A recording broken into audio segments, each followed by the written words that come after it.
Welcome to Edu Law Commerce Hub, your one-stop for law, commerce, and education insights. नमस्कार. आज आपण भारतातल्या सगळ्यात मोठ्या आणि गुंतागुंतीच्या संघर्षांपैकी एकाची गोष्ट पाहणार आहोत, सबरीमाला. विचार करा, एका बाजूला आहे कित्येक शतकांची श्रद्धा आणि दुसऱ्या बाजूला आहे आपलं आधुनिक संविधान. ही गोष्ट फक्त एका मंदिराची नाहीये, तर ही गोष्ट आहे भारताच्या ओळखीसाठी चाललेल्या एका मोठ्या लढाईची. आणि यामुळे एक खूप मोठा प्रश्न उभा राहतो की काय शतकानुशतके चालत आलेली एखादी श्रद्धा संविधानाने दिलेल्या हक्कांपेक्षा मोठी असू शकते? हा काही फक्त कायद्याचा प्रश्न नाहीये. हा एक असा प्रश्न आहे जो थेट आपल्या समाजाच्या मुळांना हात घालतो. जेव्हा परंपरा आणि प्रगती एकमेकास समोर येतात तेव्हा नेमकं काय होतं? सबरीमाला प्रकरण आपल्याला याच प्रश्नाचं उत्तर शोधायला भाग पाडतं. तर या सगळ्याची सुरुवात होते केरळच्या घनदाट हिरव्यागार डोंगरांमध्ये वसलेल्या सबरीमाला मंदिरात. हे भगवान अय्यप्पांचं स्थान आहे आणि लाखो लोकांसाठी ते श्रद्धेचं एक खूप मोठं केंद्र आहे. पण तिथे एक जुनी परंपरा होती, एक नियम होता जो एका विशिष्ट वयोगटातल्या महिलांना मंदिरात प्रवेशापासून रोखत होता. आणि बरोबर इथूनच या मोठ्या संघर्षाची ठिंगी पडली. आता प्रश्न हा आहे की एका स्थानिक मंदिरातील परंपरेचा मुद्दा देशाच्या सर्वोच्च न्यायालयापर्यंत पोहोचला तरी कसा? हा प्रवास काही एका रात्रीत झालेला नाही. ही एक अनेक दशकं चाललेली खूप मोठी कायदेशीर लढाई होती. याची बीजं 1950च्या दशकात रोवली गेली, जेव्हा मंदिर बोर्डाने या निर्बंधांबद्दल पहिल्यांदाच अधिकृत सूचना काढल्या. मग 1965मध्ये तर एका कायद्याने अशा निर्बंधांना कायदेशीर आधारच दिला. पुढे 1991मध्ये केरळ हायकोर्टाने सुद्धा ही बंदी योग्य ठरवली. पण खरा ट्विस्ट आला 2006 साली. इंडियन यंग लॉयर्स असोसिएशन नावाच्या वकिलांच्या एका गटाने या प्रथेला थेट सुप्रीम कोर्टात आव्हान दिलं. आणि पाहता पाहता हा एक राष्ट्रीय मुद्दा बनला. आता कोर्टरूममध्ये जे काही घडत होतं तो फक्त दोन वकिलांमधला वाद नव्हता. खरं तर ते भारताकडे बघण्याच्या दोन पूर्णपणे वेगळ्या दृष्टिकोनांमधलं द्वंद्व होतं. चला, दोन्ही बाजूंचे युक्तिवाद नेमके काय होते ते जरा नीट समजून घेऊया. याचिकाकर्त्यांसाठी हा लढा फक्त मंदिरात प्रवेश मिळवण्यापुरता मर्यादित नव्हता. नाही, हा लढा होता सन्मानाचा, समानतेचा आणि हे सांगण्याचा की एका स्त्रीचं शरीर हे अपवित्र असूच शकत नाही.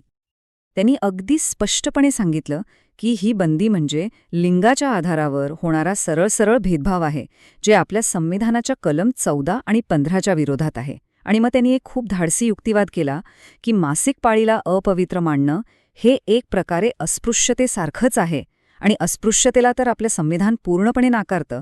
हा एक इतका मोठा दावा होता ज्याने या संपूर्ण प्रकरणाला एका वेगळ्याच उंचीवर नेऊन ठेवलं. पण प्रत्येक गोष्टीला दुसरी बाजू असते, नाही का? मंदिर बोर्ड आणि त्यांच्या समर्थकांसाठी हा भेदभावाचा मुद्दा नव्हताच. त्यांच्यासाठी हा त्यांच्या पवित्र परंपरेला जपण्याचा आणि स्वतःचे धार्मिक व्यवहार सांभाळण्याच्या अधिकाराचा प्रश्न होता. त्यांचा सगळा युक्तिवाद एका संकल्पनेवर टिकून होता, अत्यावश्यक धार्मिक प्रथा. म्हणजे काय? सोप्या भाषेत सांगायचं तर अशी एखादी प्रथा जी धर्मासाठी इतकी महत्वाची आहे की तिच्याशिवाय त्या धर्माची ओळखच अपूर्ण राहील. आणि कोर्टाला याच प्रश्नाचं उत्तर शोधायचं होतं. तर मंदिर बोर्डाचं म्हणणं असं होतं की हा भेदभाव नाही, ही भक्ती आहे. भगवान अय्यप्पांचं स्वरूप ब्रह्मचारी आहे आणि हा त्या श्रद्धेचा आदर करण्याचा एक मार्ग आहे.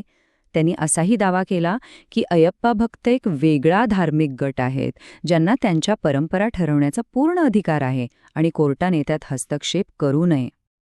महिनोन्महिने चाललेली सुनावणी, देशभरात झालेले वादविवाद, या सगळ्यांनंतर अखेर तो दिवस आला, निकालाचा दिवस. अख्खा देश श्वास रोखून वाट पाहत होता. सुप्रीम कोर्ट या ऐतिहासिक संघर्षावर आता काय निर्णय देणार?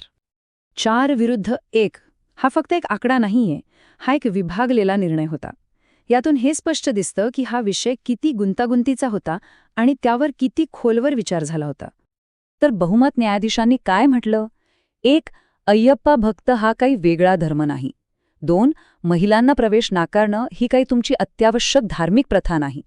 3. आणि हा सगळ्यात महत्त्वाचा मुद्दा होता की संविधानाने दिलेली मूल्य म्हणजे समानता आणि सन्मान हे कोणत्याही परंपरेपेक्षा श्रेष्ठ आहेत.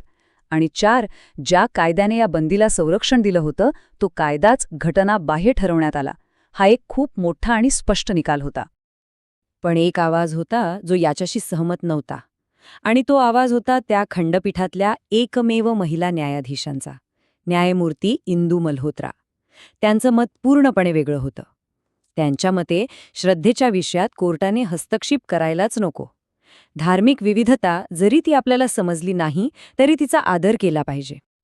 आता जर कुणाला वाटलं असेल की सुप्रीम कोर्टाच्या निर्णयाने ही गोष्ट संपली तर ते चुकत होते. खरं तर ही फक्त सुरुवात होती. कोर्टातली लढाई संपली असेल पण समाजातली लढाई तर आत्ताच सुरू झाली होती. ह्या निकालानंतर केरळच्या रस्त्यांवर अक्षरशः आग लागली. प्रचंड निदर्शनं झाली आणि निकालाची अंमलबजावणी करणं जवळपास अशक्य होऊन बसलं. तो खूपच तणावपूर्ण आणि गोंधळाचा काळ होता. आणि मग एका अनपेक्षित वळणावर सुप्रीम कोर्टाने स्वतःच्याच निर्णयावर पुनर्विचार करायला संमती दिली, ज्यामुळे हे स्पष्ट झालं की ही गोष्ट अजून संपलेली नाहीये. आणि हे सगळं आपल्याला एका खूप खोल आणि अस्वस्थ करणाऱ्या प्रश्नावर आणून सोडतं की जेव्हा कायदा एक गोष्ट सांगतो पण समाजाचा एक मोठा वर्ग ते मानायला तयार नसतो, तेव्हा न्यायाचा खरा अर्थ काय असतो. सबरीमाला प्रकरण हे फक्त एका कायदेशीर खटल्यापुरतं मर्यादित नाहीये. हा एक असा आरसा आहे जो आपल्याला आपल्याच समाजातील श्रद्धा आणि मूल्य याबद्दलच्या कठोर सत्याचा सामना करायला लावतो.